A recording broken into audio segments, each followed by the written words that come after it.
Hey, I'm Joel Wanasek. I'm a pro mixer and the co-founder of NailTheMix.com, one of the coolest places to learn how to mix rock and metal music on the entire planet. And today I'm going to break down the mix play-by-play here of one of the best new metal bangers of all time. That is Bodies by Drowning Pool.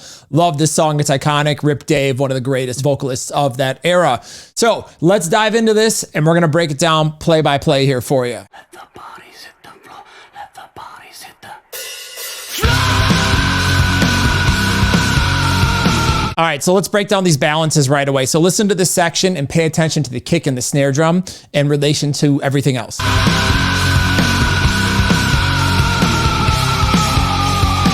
All right, so what's doing what to the pocket? Okay, so the first thing I hear is balance-wise, the snare drum is really fat, it's deep, and it's super loud. It's the loudest element in the pocket. The kick drum is a little bit, it's not overly clicky, it's a little bit warmer, and it's kind of buried in. So this is, drum-wise, the snare drum is actually leading the groove, you know, on the 2 and the 4 beat, giving it that sort of pocket feel. So listen to that, pay attention to the kick and snare, and how they interact with how it makes the song move and groove, right?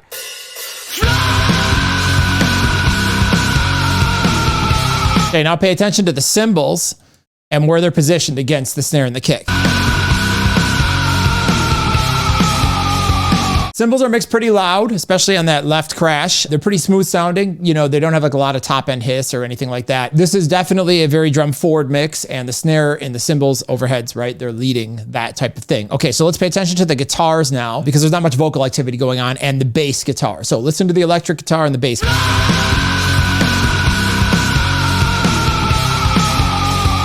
So first thing you notice, if you're paying attention to balances, is that the electric guitar is the predominant thing, right? So this is a very guitar, snare drum, cymbal heavy mix as of now. And we've got a lot of that energy coming from, you know, that's really driving the groove. The bass is in there, it's tucked, but it's not super bright and it doesn't have a lot of like, you know, super sub low end or anything like that. So pay attention to the bottom end of the bass. The bottom end of the record here is actually pretty tight. So listen to how the bass and the kick drum interplay and the bottom of the guitar.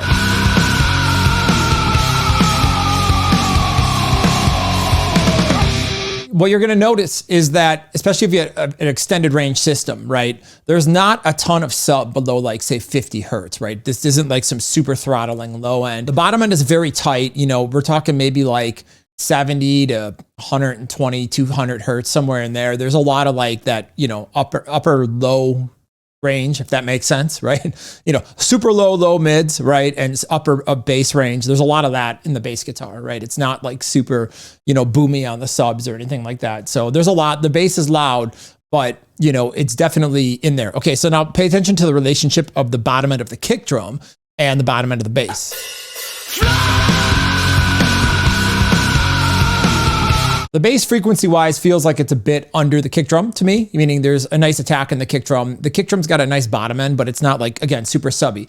So, you know, this mix has definitely got a lot of high passing in it. You know, it's definitely super tight on the bottom end and very guitar driven. So, you know, again, the bass guitar is loud, but it's not like, you know, Nickelback loud, right?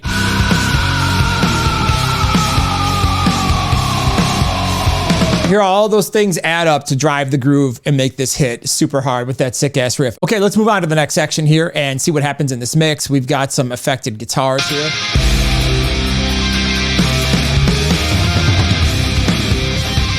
Now again, we keep the same kind of drum bass balance, but what happens is we have this guitar here with this kind of like flanging sort of chorusing effect on it. And you know, that's really, really attention grabbing here. And that's balanced to kind of just extend the riff and make it, you know, interesting. The intro comes in, we have like the heavy break and riff, right? To bring the energy, we change the groove and the vibe, right? Now we have another riff and we got to make the next riff more interesting. So again, we're pushing the guitar slightly forward. What's kind of interesting to me is if you think about like hit songs and radio songs, and I know this is obviously from the 2000s, but you know, normally you don't have 30 seconds of a song that goes to radio without hitting vocals. So that's a testament to how badass this riff is, that it's that attention grabbing, that the band can just jam out for that long and have something that hits it. So, you know, you got to give people their time to jam around, slam in the pit and stuff like that. And I feel like, you know, that was very intentionally done. But yet again, this song had massive success too.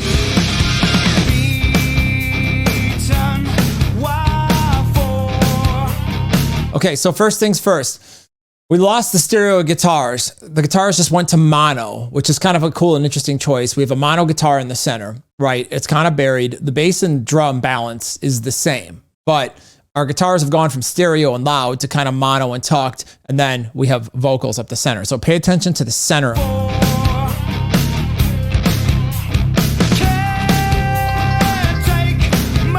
Then we have that crazy like chiming. I don't know if it's an arpeggiator, but there's some kind of crazy, synthy sounding guitar thing that comes in and out.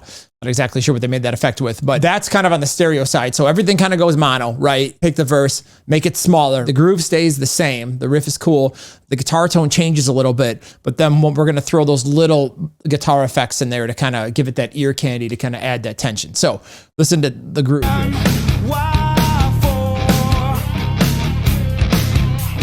Now, something that really gets me about this is listen to how far back that kick is actually in the mix. I mean, again, the snare is really driving the pocket with the hi-hat, but it's kind of crazy, like, because a lot of mixes have like really loud kicks. Again, I'll reference, say, Nickelback, right, where the kick is just so belligerently loud and pushing so much energy. But it's kind of cool in this song how they've taken the kick back, yet they've been able to create that same kind of massive pocket swing and energy.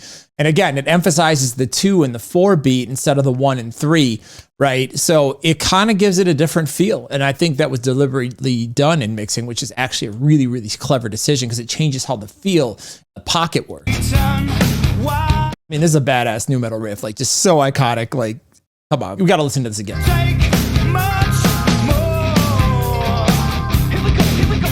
Kind of crazy how loud those effect guitars are there. Okay, let's talk about Dave's vocals here and how they're mixed.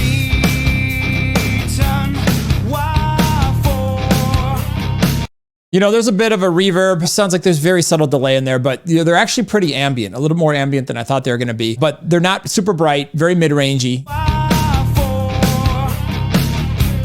I like that super radio telephone crunchy vocal that's in the back there on the on the answer here.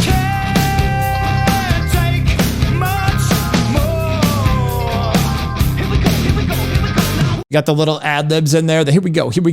I mean, that was what was awesome about nu metal. Like you could just do things like we're about to do in the pre-chorus. You could just count, right? You could just do little things like that. Like rock music has lost all of that. You just don't see that anymore. 1, nothing wrong with me.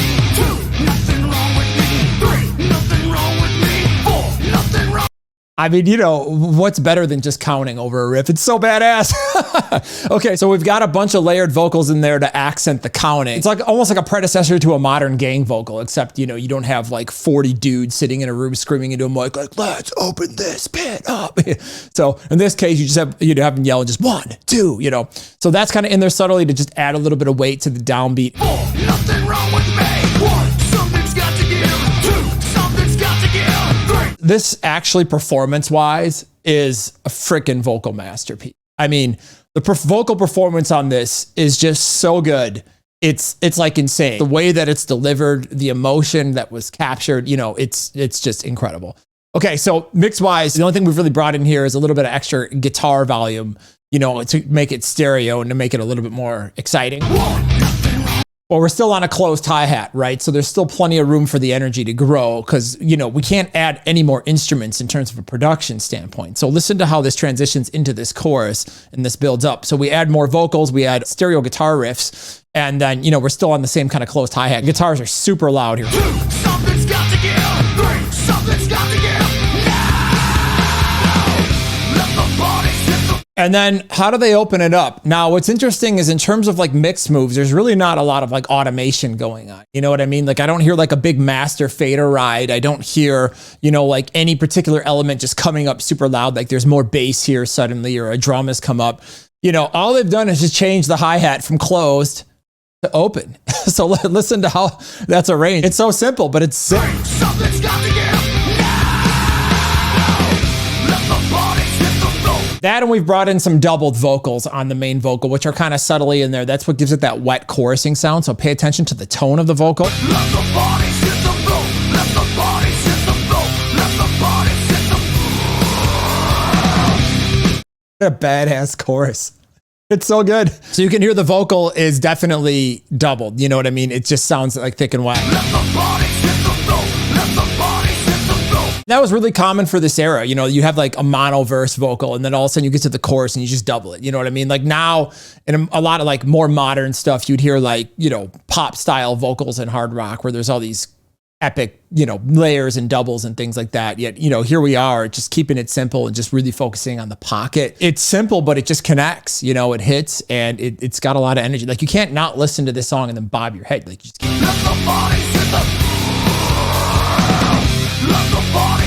Yeah, I mean, hi-hat super loud here. That's also another thing that kind of stands out. I mean, if there's anything that kind of came up in terms of like automated energy, I would argue the hi-hat definitely came up a little. I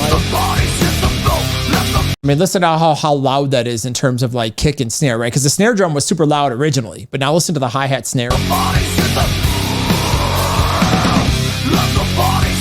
hi-hat's the loudest thing in the mix right now. So they're using the hi-hat to drive the chorus. All right, let's move on here to the bridge. Same kind of mix vibe as the verse, but they add that little whistling synth up there to kind of add a little bit of attention. That and there's some harmony vocals. Okay, so listen to the vocal harmonies that are very subtly. There's like a low octave harmony. It's down there.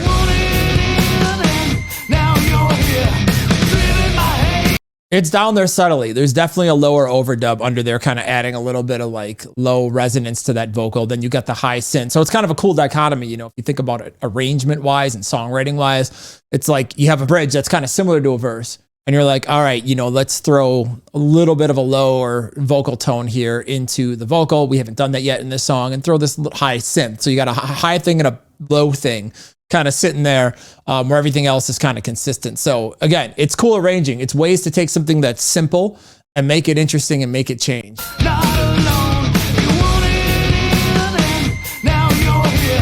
Yeah, what a badass song. Love this mix. It's just an absolute classic. It's fantastic. I mean, again, the vocal performance and the way the groove is played with the guitar riff and the snare and like the way the drums are mixed really just make this song have just an incredible flow. Everything in this is just sick. And, you know, I think the vocal performance on this is just an absolute masterpiece. It's mixed fantastically, produced fantastically.